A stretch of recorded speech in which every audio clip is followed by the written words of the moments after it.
down soon.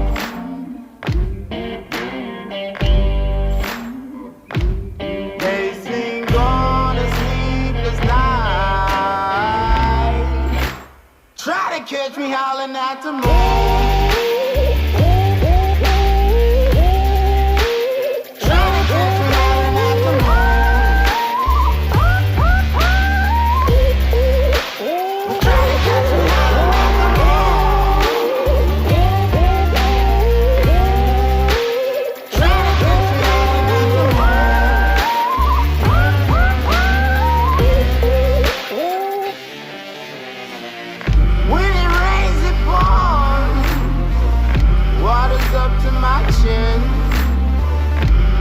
Won't stop fighting to the very end. Many men try to reach it, many men have failed. Well, if you wanna get to heaven, you gotta raise a little hell. And I've been running from the law. Hope they won't shoot me down soon.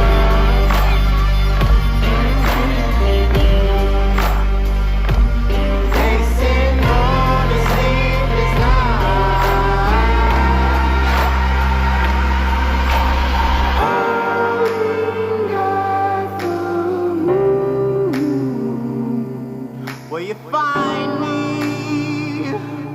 Hope you find me.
Welcome, welcome, welcome to the third in a series of 6 live shows that I'm doing that relates to generating new business for tech, SaaS and services organisations.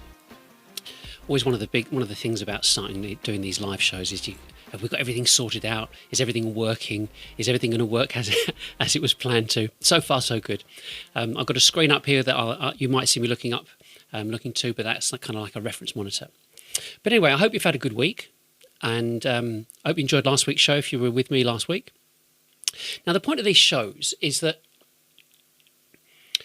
we are in the process of presenting and looking to communicate a different way to generate new business.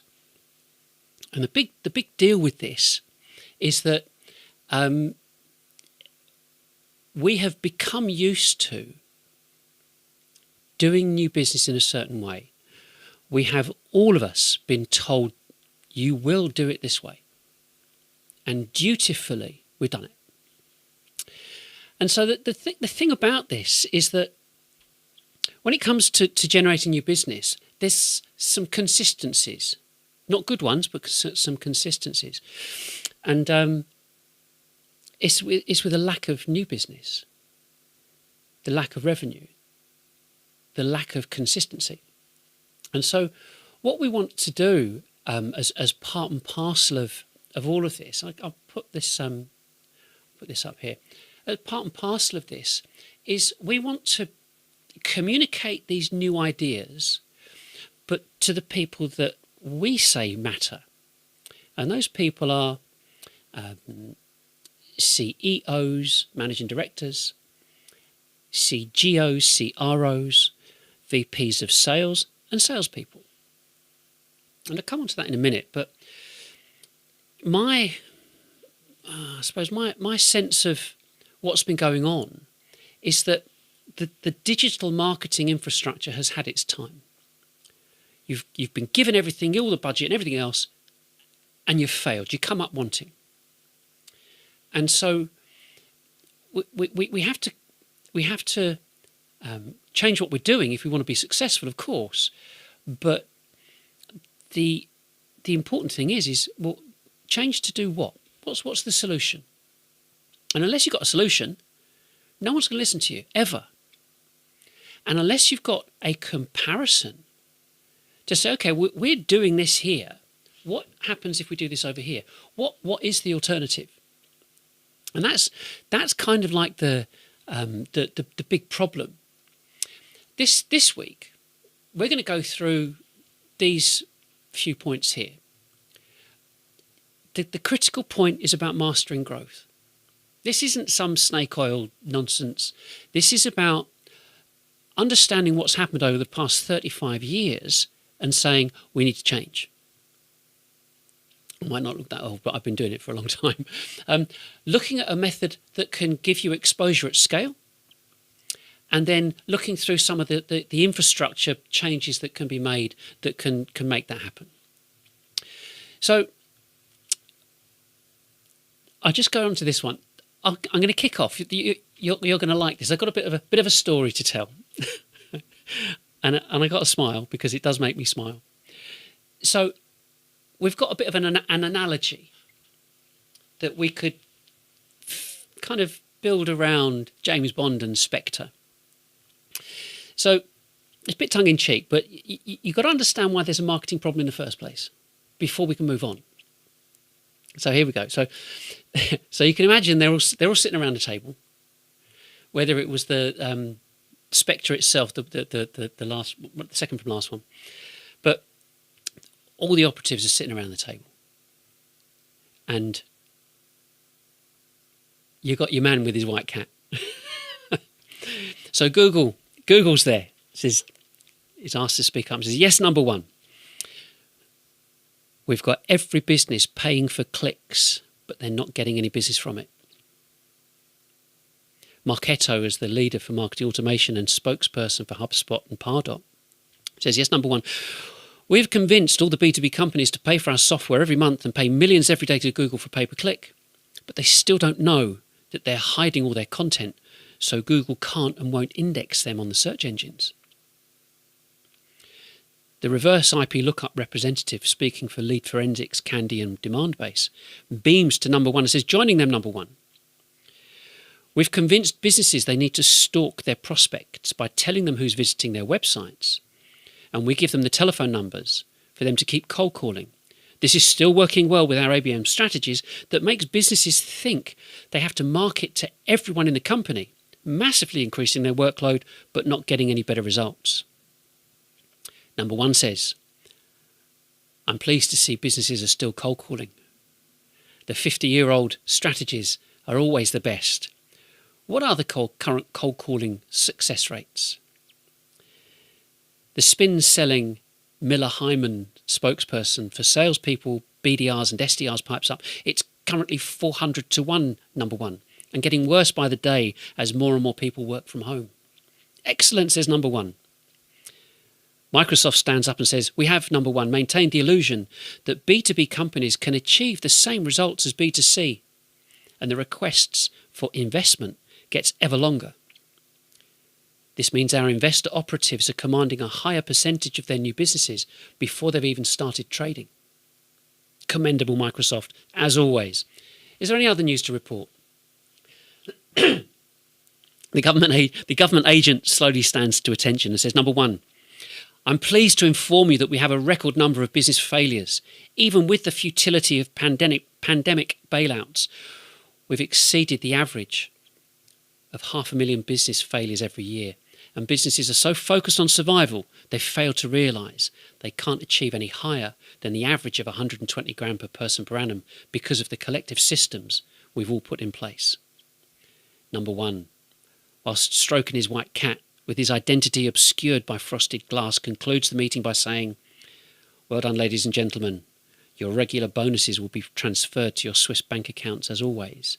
As the steel shutters roll down, he bids them goodbye until next year's gathering of the big tech Martech controllers. Okay, the end.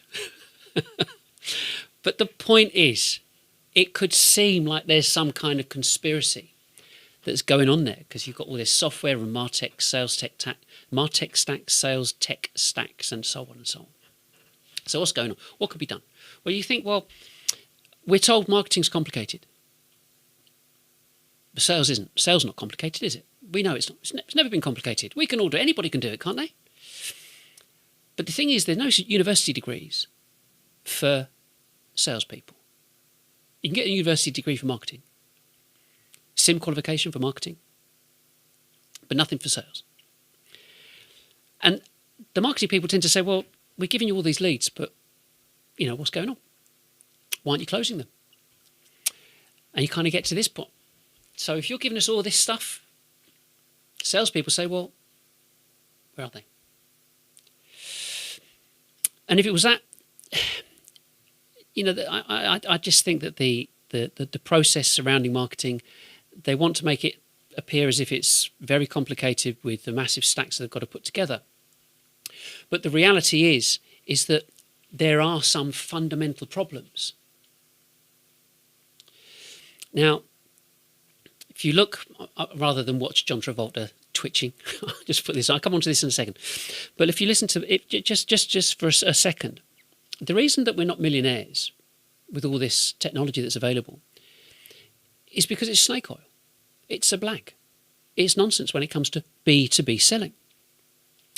And I think that the crux of it is the B2B buyer wants to remain anonymous. I do, and I know you do. You don't want people calling you up. So the point is we want this anonymity, but marketers think it doesn't exist. So do you remember, it's got, stop the pigeon, you can see where I'm going with this. It's a not misplaced childhood, but Stop the Pigeon. It was Dastardly and Muttley who stopped the pigeon, and the theme music was like grab him, nab him, snab him, smash him, whatever.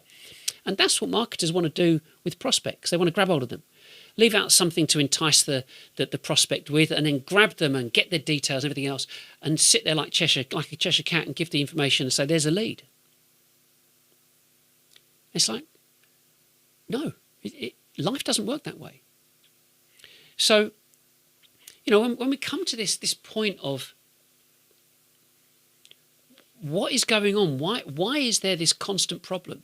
If you look at ABM, I read an article this week about ABM, and this guy said that within ABM strategies, you need to account or accommodate 14 people, 7 active, 7 infrequently active. If you follow ABM through to its proper conclusion, it means you need 14 pieces of personalised content for everybody. You have to think about that. So everything I'm saying, multiply it by 14. Everything I said last week and the week before, multiply it by 14. They went on to say, yes, but, you see, with ABM, sales and marketing, we're all in this together. We're all part of the same team. And I'm thinking, really? Oh yeah, we're all part of the same team. If you liken it to a soccer match, to a football match. So you're going to pass the ball to each other and so on, and it's all a joint effort, and someone scores, but so what? It's irrelevant. The team won. Clearly, this guy had not heard of the Ballon d'Or, Cristiano Ronaldo, or Messi, and the millions and millions and millions they're paid, and the bonuses they're paid for scoring the goal, which is what you get as people involved in sales. You get to score the goal. You get the bonus. So if you look at that and you think, it's the worst analogy ever. But then the point of the article was about how to defend your marketing budget. So you're given this naff analogy, yet you're helping CMOs defend their budget. Well, if you're not getting any leads, anybody that is honourable toward the company will go, well, look, I don't want any, don't give me any money, I don't care. We need to get a way of making sure we're engaging prospects and so on. Budget's irrelevant. We're all on the same team, aren't we? Aren't we? Clearly not. This guy said, and if you're not happy, speaking to your board of directors, I'll come along and I'll do the work for you. Could you imagine? Sorry, I know I'm the CMO, but I feel a bit awkward saying this, so I've got this guy to come in and say it on my behalf. Really? I mean, it's just awful. So the $64,000 question is, how do you get the ball rolling? And we go back to this. The problem that has grown over the years is marketing tend, in most cases, operate as if they were manufacturing, doing just in time. 1 or 2 emails here, 1 or 2 efforts here and there and so on. It's all just in time. Nothing genuinely long term, which is what I'm going to come on to in a minute. Why is that? Is it because of this? Patience. Quite happy to go in and fight for your budget and fight for this and go into battle with people, but not have the patience to come up with something that says, I need to hang my hat on this, and not prepared to hang their hat on anything. They just want to go for somebody's jugular who might want to buy something, maybe, just because they showed a minuscule element of interest, and they think that's a lead. But it's because they have no patience. And the reason that this seems to be acceptable is because, that the likes of Einstein saying, well, yeah, it's easy making something complicated. Anyone could do that. And that's exactly what's happened. You've got so many different pieces of software and stacks to deal with that you need an army of people to actually make it all work together, if indeed any of them would know how to make it work together in the first place. That's one of the challenges for lots of businesses. But I'm not saying I'm a genius. I'm just saying, just make it simple.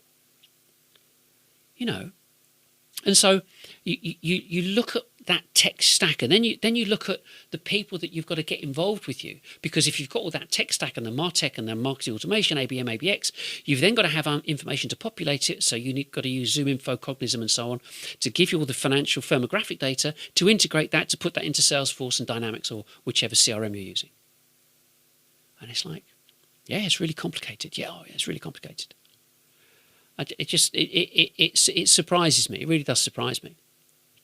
So that kind of, again, it's really, I really want to hit home the point that the futility of what's been going on, and you're sitting there going, but we haven't got any leads. I can see you lot doing all this work, but where are the leads? Where are the people that are genuinely interested? The people that got their feet on the street are the salespeople, and your product doesn't change every 5 seconds, which means they're probably trained up really well in selling and discussing and communicating your product. So where are the leads? They're consistent in what they're doing. They can't chop and change, and they don't chop and change what they do. They don't split test their sales processes. So if their activity is on the one hand with salespeople, their environment doesn't change. So where are the leads? You've had 20 years to do this. You should be masters at it by now, because the salesperson doing his job, her job, is doing the same thing over and over. They understand the product and how that product affects and works with given prospects in given scenarios. So there's a disconnect. We know there's a disconnect. There's always been a disconnect. But what's been happening is marketing have been getting away with the loudest voice, saying, oh, it's not our fault, it's yours. So what are we going to do about it? Well, the thing is, we talked about content last week. And really important to have varied content that suits the desire, really, of the prospect that's looking at any given time, depending on where they are, whether they want to watch it or listen to it or read it, whatever. So how do you reach out to people and maintain a level of awareness to build your brand? Now, if you've got this just in time, this manufacturing mentality of just chucking stuff out there, or write a blog and just post the link from your website to create a post in LinkedIn, it's not going to work. So why doesn't it work, and what needs to be done? I'm not going to read that out to you. You've read that. So back in 1997, there's this guy called Jeffrey Lant, Dr. Jeffrey Lant, and he said that between 7 to 10 touches were required in order to get onto somebody's radar, for them to recognise you. You think, okay, 1997. And even then, 1 in 3 would get through, because gone to lunch, gone to the loo, not around, on holiday, pretty much the same reasons why you can't get through to people on a phone call, and some. Delete, we all do it. So then it took 7 to 10 attempts, 1 in 3, which meant 30. You had to have 30 things lined up. Why? So where are we now? What's going on now? Well, if you come to now, you think, you get that. You understand that noise. There are so many distractions, so many things going on, so many different platforms. You've got to be everywhere all at once, per se. But it's not just the noise that you're dealing with. There are the brands. Now, I've just selected there, nothing special, they're just brands. But you've got brands, luxury brands, non-luxury brands. All of them are appearing on every news feed everywhere. So you think your competition, you sell, say for example, you sell software, and you perceive your competition being another software company. That would make sense. But they're not. That's not your competition, really, in a way. Not when you're looking to raise awareness. Your competition is everything and everyone. So I'm not looking at your post. That's right. They're looking at all the other noise as their thumb is flicking up on their phone. So whereas in 97 you needed 30 pieces of, or 30 messaging, there's lots of formats that the messaging can take shape as. Yeah. So if you needed that many messages then, now that people are saying it's like 25, 30 messages are required to get onto someone's radar before they start to recognise you. That's a shed load of messages going out. But then 1 in 3 get through. I mean, it's just easy maths. It's probably more. But say call it 1 in 3. So now, like I said there, you need 90 messages. I mean, and you've got to have that. That's constant. That's forever, pretty much. You've got to maintain that. Why have you got to maintain that? Let me just let me get rid of that for a second. Why do you need 90? If you wanted to communicate, to connect with someone on LinkedIn, you'd see them. They're the right company. They're the right size of business. Whatever parameters or criteria you've got. You know, I'm going to connect with this managing director or CEO or whoever, whatever's going on. So I'd like to connect with, whatever. 4, 5, 6 weeks later, they connect with you. And you go, oh, great, it's connected with me. And what typically happens is like that, you just jump on them and go, you're going to phone them and message them and can I see you, can I see you, can I see you? Book an appointment with me here. And they go, oh, give me a break. Not interested. But that's an aside. So it takes that person, say 4, even 6 weeks to connect with you. That's because they've accepted your invitation to connect. 4 to 6 weeks. So if you're going to do any advertising, which day are you going to decide that particular prospect or your prospects are going to go online and wait to see your advert? Absolutely impossible. You could never do it. It's like when people go, oh, are you on Twitter? Do you tweet? You go, well, what's the point? If my followers are not there at the same time, if I'm tweeting and they're not there, I'm tweeting to fresh air. Yes, you can scroll down your feed. How long have you got? If you're a business owner running a company, you don't spend time scrolling for goodness knows how long. And even if you did, you go on social infrequently, oh look, I recognise him. Bingo, you've achieved it. It's a long journey. It's a long game. So when it comes back to this, how do you do it? How do you go about creating an infrastructure that enables your company to stay front of mind and on people's radar with the least effort and least cost?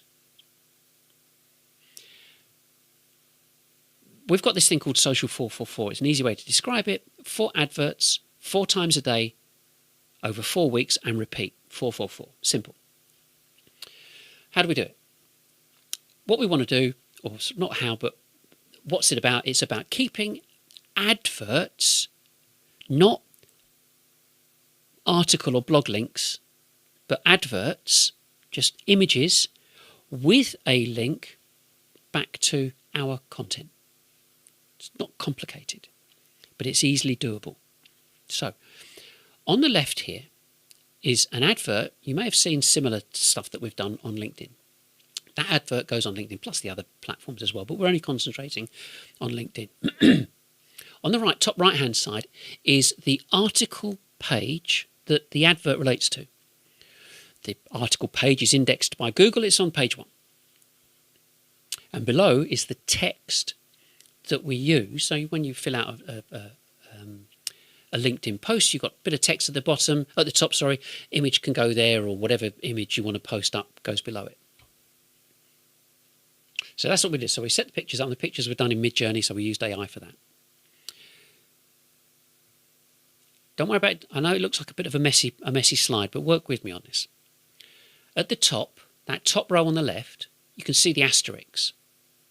That asterisk, that star there, is that image there. Okay? So I did 5 themes. We've got a nolling layout. It's called a nolling layout when you lay all things out in order. A nolling layout. We've got Star Wars. We've got orcs. We've got kind of old-fashioned in the beigey one there, and then finally we've got what was the last one? I can't remember what the last one was. I'll come on to it. But basically a whole sequence and series of Renaissance. So we've put podcast mics and video cameras and stuff like that with people that were from the 17th, 16th, 17th century outfits and so on. So do they work? Well, yeah, they do work, but for different people. You can't say this one advert's going to work. Who knows? So we've got 90 odd adverts there. And the information on the right-hand side just are kind of reinforcing this to say, so we did the adverts. The adverts were put onto a spreadsheet. We worked out what the URLs should be in conjunction with Google so we can track it. And then once all of that was set up, all that information was done, we put it on a platform called Recur Post, Set and Forget. Oh yeah, it took a while. Not very long though. The longest thing that that took the time were the adverts. But so what? Do it once, and then you can change them. And the point of the adverts, if you're looking at that, you as a business owner, you in a company go, well, okay, well these are all our adverts. What do we? So this is our tone of voice, is it? This is how we're presenting ourselves. You go, yeah, I love it, or no, I'm not so sure about that. But you're able to see your tone of voice. That's the point, that you can communicate who you are in different ways and methods, but every single one of those adverts links to our content. That's it. That's that. It's not complicated. So we've got this whole thing about set and forget, and I did 92 there. I think I'd had enough. But the point was, I did 92, but we've got loads of other content. We've got infographics and downloads and things like this, for example. I did this infographic. It gives you the opportunity and anybody to write stuff and put stuff up that they want to post up. So so we have 120 appearances, give or take, every month. That's every month. That's probably more content than you put out. You've got to think about that. I'm a consultant. Yeah, it's what I do. I advise companies what they need to do and how they need to set up. Here's everything that you need. It's all in writing. It's all online. It's all on video. It's all on stream. Go and do it. But how much content are you putting out? You think about most businesses, whether you use Octopost or any of these other companies, take the link that relates to a blog post, and I talked about blogs and versus articles the other day, last week. But they just take that and just post up the bog standard stock photo that appears that they used on the blog, and just post that up, and hopefully people will watch it or read it. No. The point of the adverts is you're advertising your content. You want to engage, but you want people to engage with you and your content. So sell it to them. And brother, don't worry about selling your product. You want to be thought of as a thought leader. You want to position your company as almost an educational organisation that will help people achieve their goals. So sell your content. And we talked about it last week. If the content's no good, people won't read it. So therefore, work to that structure that says it should be 1,500 to 1,700 words long, blah, blah, blah, blah. Okay? So sell your content. And this is the perfect way of doing that, because it's on autopilot. That's what you want. And you can kind of start thinking, well, wait a second, if we've got this on autopilot and we've got all these 120 adverts every month, 4 times a day going out, it doesn't matter when people go online. Does it? Not at all. Because you're always going to be there. So you can like tick that one off. So that's the point. That's the point of this. If you want, there's a download. Of course, there's a download on our website. Go to our website, go under downloads, and download this. In fact, it's also in the drop-down menu when you go onto it. So that's the point. So then there's a big issue. Thinking, wow, I mean, all this work, all this activity, how much is it going to cost? It costs a fortune, isn't it? Go, well, no. You've probably got graphic designers, probably, I don't know, it doesn't matter. But you want a finite number of graphics done. You have X number of people working for you. You can obtain your themes to do with certain adverts from your staff. You've then got Midjourney and Stable Diffusion and the other AI platforms. You don't have to worry about just about stock photos. Do anything you like. It doesn't matter. Chop and change, use stock, chop up stock, blend them, look at our stuff, look what we've done.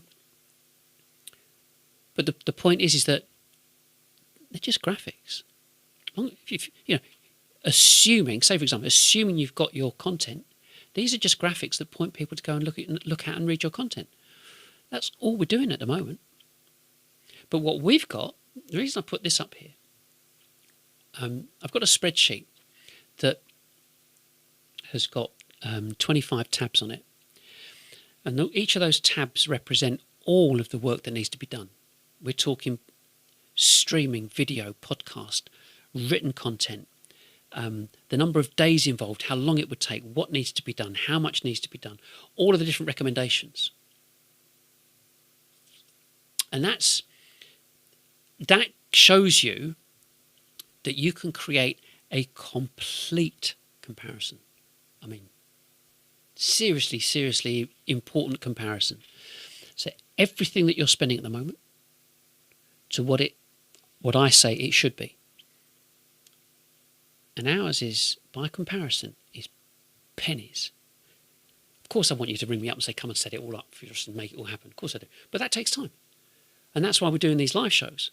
Because it means you start to get to know me, get to know how I present and what I'm presenting and so on. You can make a decision. But decision to do what? A decision to evaluate what you're doing at the moment, why it's not working. I have never come across one company, business-to-business company, that said, oh, we're absolutely smashing it on inbound leads. Our salespeople love us. Said nobody ever. You want pipeline? How are you going to do it? Next week's a good live show. Trust me. Anyway, so we then move on to, I just want to touch on this because it's a really, really important part, but I'm not saying you're not technical, because you are technical, but there's no need to go through it in detail here. Monitoring speed. Google will send somebody to your website, or any website, based upon the speed in which that website serves that browser. Google consider the browser to be their customer first. If your website's slow, if there's too many, the cumulative shift, and it takes too long to contentively paint what needs to go in, and so there's a whole raft of things. If it doesn't happen quickly, you're not going to get the traffic. So that's because of Google. Put Google to one side for a minute and go, well, what about your customers? You consider your customers. Deliver it what needs to be delivered to your customers for your reasons, not for Google's. So there's GT Matrix and Lighthouse and different things that you could use that identify exactly what's wrong and tell you what to change. That's the first thing. Second thing, managing your content. Last week we talked about primary, secondary, general, product and how to buy, classifications for all of your content, doesn't matter what it is. With that, you then put an open graph tag in the metadata, which means you can identify it. Once you've identified it, you can see in your Google Analytics how long people are reading it or what people are reading. And going back to the information to do with the Star Wars Stormtroopers advert we saw, all that data there that we had from Google meant that we could identify each individual advert, and because of the managing the content, because of the open graph tags, match the two together. We know this advert went to this page, and they read it for how long? For as long as the tag manager triggers told us. So you use analytics in conjunction with Tag Manager, both free from Google, unless you're a much larger organisation. But so our Tag Manager says, yes, they've gone on. Excuse me, they've gone onto this page. Excuse me. What's that all about? Yeah, yes, they've gone onto this page. But now I can see how far down, what percentages they've scrolled down the page. Did they stop and watch that video. If they did watch the video, how long did they watch the video for? And did they continue to the bottom of the page and click the call to action that I put on the page? And anything else? Oh, downloads. Did they download anything? If they did, what did they download? Happy days. Because what all of that says, is that everything that I said last week and this week is completely monitored. Absolutely everything is monitored, which means it's managed. And if you can manage it, great. Which goes back to, if your content's no good, and I've got to use it kind of loosely, if it's no good, change it. Get rid of it or change it, update it, improve it, do whatever needs to be done. Keep an eye on it. As you would a salesperson. If they were consistently bad, you'd fire them. Bad, you would fire them. If your content is consistently underperforming because you've got a really high bounce rate, it means it's not working. Great, change it. It costs you nothing. And so far, the recur post thing I talked about posting it 4 times a day, every day, forever, is 40 quid a month.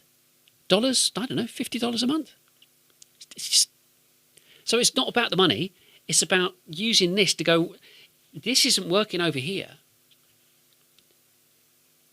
What are we supposed to do? If something's not working, what do you do? And it's a bit like, well, nobody has come up with a different idea, with a different approach. And because going right the way back to today's present, what I started off saying, marketing want to get everybody to perceive that it's ever so complicated. But it's not.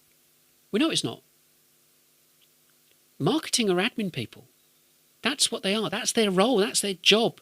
They are not entrepreneurially creative individuals that are going to flip your business and help you make millions. Never, ever, ever. Salespeople will, but not marketing. They're admin. So they're admin. Tell them what they need to do next. Do this. It costs nothing and gives you massive exposure. What do you want? Oh, and the salespeople are going, but we need exposure. We're not reaching anyone. And you've got PDRs, needle in a haystack, picking up one piece of hay at a time, trying to build your business. Absolute nonsense. Absolute nonsense. So, next part of this is this. It's called Content Stack. Now, Content Stack is something you do for your customers, your prospects. And what is it? It's a single page on your website that helps them with everything, everywhere, all at once. I know it was a film, but yeah. So this is our content stack. Can I get the right angle there? There you go. So our content stack, we've got a video there that explains what it is. We've got 4 stages, as you can see on the right. Stage 1, that was last week. Stage 2 is this week. Stage 3 is next, and so on. And so anybody can go to this page and look at it and go, right, Nigel thinks that we should read this stuff. And once you've read it, you will be enlightened about what the score is. And then there's a call to action at the bottom. You'll contact me. Because you could evaluate whether I'm talking absolute nonsense or not and say, we'd love to work with him, or you've got to be joking. You wouldn't say that. I'm sure you wouldn't. But so everything's there. We have to hold what we've got as companies. We must hold what we have with open hands, not like that. Holding it like that causes problems. That's called an email form on marketing automation. We've got all this information, but we're not going to give it to you. You go, take it. That's what we did in the past. Yeah? You'd give, quite happy to send a salesperson halfway around the world to go and see a new prospect. It costs you a fortune. But to get to that point, you want to hold on to all your content. No. Give it to people. The more people that know your content, brilliant. You go and download our brochure. The telephone number's on it. The email address is on it. You can contact us anyway, anyhow. When you're ready. I'm never, ever going to call you. Trust me. That's why I'm doing this. Yeah. So going back to that, so there's your content stack. It works well. It's very effective. I know this because of our analytics. We know what people are doing. We know our bounce rate has dropped down. It's like 60%. We know that, no, it did go up. It did go up. It did go up to like 80, 90%. It drops down again. The time on page, you look at the time on page, and because if you've been using analytics for long enough, you know that people will have been visiting your site, stay and leave and so on.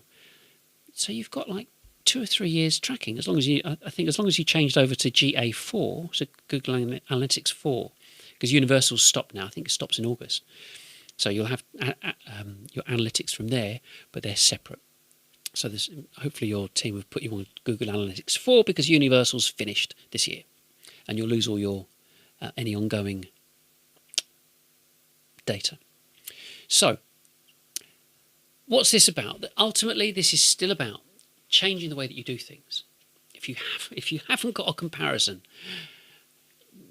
keep quiet. As business owners, we know. Don't come to me with a complaint. I'm not interested in you moaning. Come to me with solutions. And that's what these series of live streams are about. They're solutions. And they've got to be logical. Absolutely logical. There's a couple of things. I've got this I see this book. Whoops, sorry about that. Don't Make Me Think, Steve Krug. Yeah, there's a book about it. I mean, this is about web. It's about web design and user experience and so on. It's about communicating everything so people don't have to think. So they go, I understand what you're saying. I get it. I did this. I mean, I did this. I wrote this book a few years ago. It's a dummies type book, and the reason I say it's a dummies type book is because of the index. So we've got a standard index there, which you can just about see, and then we've got the detailed index, which is after that. And this is about the integration of technology to generate a profit. You can download this on the website, of course, and you can get it from Amazon. But what I'm saying is you need to communicate who and what you are in the easiest way possible. And they'll love you for it. People always love you for it. But it needs to kind of be blend. It needs to blend it with not being desperate. You've got your mechanism in place, whatever it is at the moment, fine, crack on. But where we're going with this is we're doing something that you can start and it will not stop. It will just keep gathering momentum and keep growing. And that is what you have always wanted for the whole time that you've ever been in business. But marketing have let you down. Digital marketing has let B2Bs down. And that's why what we've got here, we have this operating system. And there is a mechanism. If I was just saying just do a bit here and a bit there, it's incomplete. We as an organisation, we need to communicate to you an end-to-end alternative strategy. And within that, that's going to include who does what. We've got technology, content and revenue. They're not the top, just the middle one, a quarter of the way down, those blue. Technology, content and revenue. And there's a method, and below that are all the different people within those different groups. The middle one is content, which can be very large. But they are a different group of people to whom you employ right now. You've got to understand it. Do you employ them? Do you contract out? Doesn't matter. It's irrelevant because you need a finite amount of content. And we'll talk about more things like that next week. But the point of this is that you can, from there, we've got the, again, download on our website. Anybody talking to you about different ways of operating and functioning must be able to go from attraction to retention. You've got to get in there first. You've got to be able to generate that interest and then follow that through. And the point of what we want to do here is provide a mechanism that prospects can find you, engage with you, learn from you, and decide to buy from you before you've even spoken to them. And your salespeople will walk in there or do it online and clean up. Because that's what every single person, every single business is looking to do. Want to self-educate, listen to Gartner, want to self-educate, 83% want to self-educate, self-serve, and speak to a salesperson when they're ready. So therefore, next week, we're going to talk about how to reach the largest possible group of people on a regular basis than you've ever done, ever. And it's not just this. There's a mechanism that we apply that means you can reach out to them and invite the people that are looking. So we covered this. We covered the problem. We covered the way of being able to reach out to the largest number of people, but maintain that visibility on the platforms that they're at. So I might, we talked about LinkedIn, but with the same software, there's no difference in cost. The same software goes out to LinkedIn, Facebook, and Twitter, and multiple accounts, like I said. So, between you and your staff and your company pages and so on, you will have thousands or tens of thousands of people that you're connected with. Let them know what you're doing. Put the information out. Right the way through to here's the infrastructure. We have an infrastructure strategy. It's available. Go on our website. Go and download it. That's it. It's not complicated. And then next week, finally, like I said, engaging with prospects at scale. Best part ever. The simplest analogy is you're watching me. I don't know how many people are watching me. I think that might faze me one way or the other. But it doesn't matter. It does not matter. Because the point is, there could be 1, could be 10, could be 10,000. It's irrelevant. You can have your team doing this every week, exactly as I'm doing, to, who knows, thousands and thousands of people. But imagine you've got this large team of BDRs who are doing this needle in a haystack ringing and trying to find people on Sales Navigator and so on. And you go, okay, draw a line, put that there to one side. Might feel a bit awkward just getting rid of them all at once. And then you set something like this up in parallel. Because you've got the comparison and so on, yeah? You set it up in parallel and think, okay, we've got a couple of 3 cameras and a couple of people that are gregarious enough and outgoing enough to be happy to sit in front of a camera and do this. When I get more nervous right at the beginning, is everything going to work? But doing it, there's me and a camera. So that's it from me for today. I hope you enjoyed it. And join me next week and we're going to go through how to reach thousands, tens of thousands of people, doesn't matter where they are, in the world. So if you're thinking of expanding to another country, do this first. Yeah? So I hope you enjoyed that. That's all from me. I'm going to press this last button and that should play another video and we'll be done. So that's it. See you next week. Bye for now.